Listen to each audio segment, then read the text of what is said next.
The BR24 ન્યૂઝમાં આપનું સ્વાગત છે। મધ્ય ગુજરાતમાં ચાંદીપુરા વાયરસને લઈને ચિંતાજનક સ્થિતિ સર્જાઈ છે। વાયરસના કેસોમાં સતત વધારો નોંધાઈ રહ્યો છે, જેના કારણે આરોગ્ય તંત્ર એલર્ટ મોડ પર આવી ગયું છે।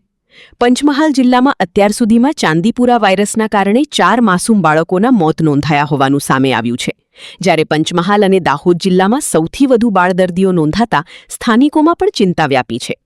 પરિસ્થિતિને ધ્યાનમાં રાખીને વડોદરાની સયાજી હોસ્પિટલનું વહીવટીતંત્ર સંપૂર્ણ સજ્જ બન્યું છે।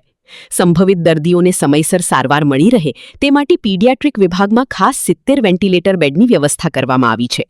સયાજી હોસ્પિટલમાં અત્યાર સુધી ચાંદીપુરા વાયરસની શંકાસ્પદ અસર ધરાવતા 5 બાળ દર્દીઓને સારવાર માટે લાવવામાં આવ્યા હતા, જેમાંથી 3 બાળકોના મોત થયા છે, જ્યારે 2 બાળકો હાલ નિષ્ણાત ડોક્ટરોની દેખરેખ હેઠળ સારવાર મેળવી રહ્યા છે। આરોગ્ય વિભાગ દ્વારા માતાપિતાને બાળકોમાં તાવ, બેભાન થવું, આંચકી કે અન્ય ગંભીર લક્ષણો દેખાય તો વિલંબ કર્યા વિના તાત્કાલિક નજીકની હોસ્પિટલમાં સારવાર લેવા અપીલ કરવામાં આવી છે। ચાંદીપુરા વાયરસ જેના મોસ્ટલી દર્દીઓ પંચમહાલ દાહોદ જિલ્લામાંથી આવી રહ્યા છે।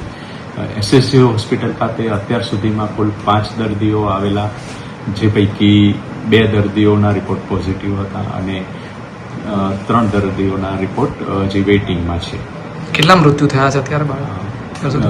હાલમાં SSG હોસ્પિટલ ખાતે એક શંકાસ્પદ અને એક કન્ફર્મ દર્દીનું મૃત્યુ થયેલ છે, જ્યારે એક દર્દીને ઘરે રજા આપ્યા બાદ ઘરે મરણ થયેલ છે। કેટલી તૈયારી આપણી?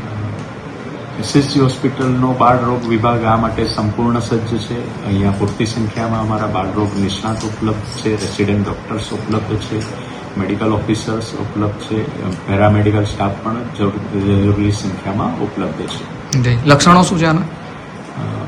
ચાંદીપુરા વાયરસના જનરલી લક્ષણોમાં દર્દીને સખત તાવની કમ્પ્લેન રહેતી હોય છે, ઝાડા ઉલટીની કમ્પ્લેન રહેતી હોય છે, વધુ સિરિયસ કેસમાં યાદશક્તિની ફેરફાર થવો તેમજ બેભાન થવા સુધીની દર્દીની કમ્પ્લેન હોય છે। માતા પિતાએ શું ધ્યાન રાખવાનું છે?